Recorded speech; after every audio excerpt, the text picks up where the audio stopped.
Welcome to our channel and pupunta tayo dito sa Koto Buffet. Ang Koto Buffet ay matatagpuan sa Red Hawk Parkway, Placerville, California, the apex at Red Hawk Resort and Casino. At pupunta tayo dito dahil birthday treat at syempre siguradong mag-enjoy tayo. At para siguradong hindi tayo mag-iintay pagdating sa restaurant, nagpa-reserve na kami. At dito na nga tayo sa Red Hawk Resort and Casino.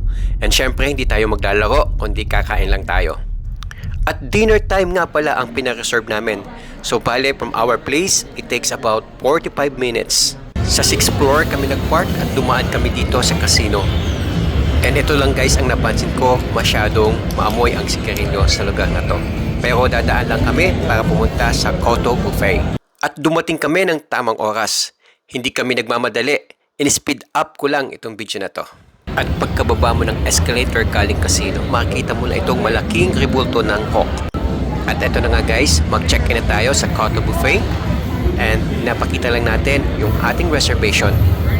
Guys, marami rin nga pala mga buffet sa place naming malapit. Pero nga dito sa Red Hawk Resort and Casino, narito nga yung Koto Buffet. And ang pupuntahan namin dito ay ang mga lobster at ang crabs. At eto na nga guys, umpisa na natin ang masarap na dinner. Kumuha na kami ng mga crabs at eto nga, lobster. Napakarami nilang pagkain. At eto nga ay all you can eat option. Kaya pwede kang bumalik hanggang gusto mo.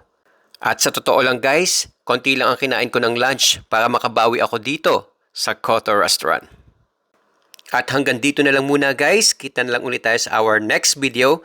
And please don't forget to like, share, and subscribe to our channel, RJJJ USA.